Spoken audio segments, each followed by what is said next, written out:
Hey folks, this is Jim with the Uber Team Savannah. Just wanted to do a quick video on some things for some of our new drivers here in the area, and so I made this little tiny video for you. One of the questions that newcomers have is, what is this weird phone number, and why is it that every single person that's calling me is calling me from the same number?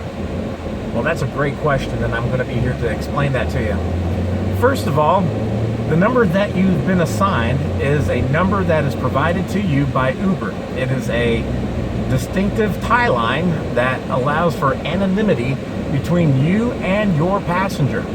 That way, anytime you get a ping, you can send a call or a text message to your rider through that phone number, and they will be able to receive that information from you without them knowing your real phone number and without you knowing their phone number. It's a good thing to know, so that people are not apprehensive of thinking that some creeper Uber driver has their phone number. So it's a good thing to also have a little bit of knowledge of whenever you have your passengers in the car. That way they can feel a little bit more at ease with the safety of Uber.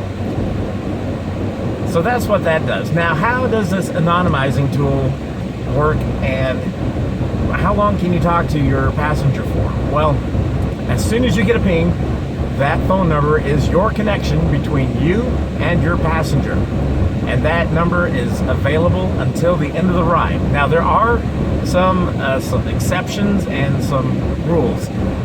After your ride ends, that's it for you. You can't contact your rider anymore. You can't call them and you can't text them. However, your rider can contact you or call you until they request their next Uber, at which time their number will be the next driver that they pick. So, oftentimes, if somebody leaves something in the car, they'll be able to call you. You might even be in the middle of another ride, and onto your second or third or fourth passenger after the one that calls you, but they'll be able to contact you so long as they haven't contacted or requested another ride.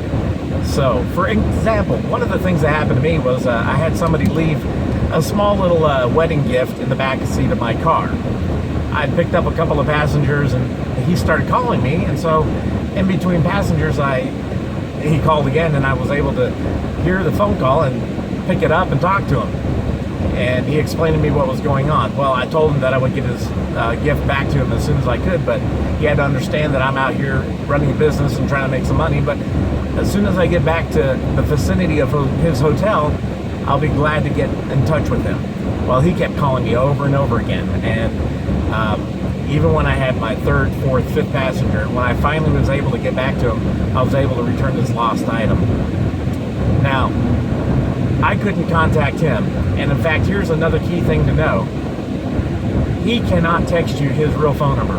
Uber has filters in place so that photos and phone numbers and email addresses and things like that are not transmitted through the secure tie line that they have assigned to both you and your passenger. So keep that in mind. You won't be able to communicate any personal information. If you have some rider that you'd like to keep in contact with after the ride, you have to physically give them your own contact information before they get out of your car, or else you'll probably not be able to hear from them again. So that's how the phone number anonymizing tool works. I hope that helps. And Uber on, Savannah.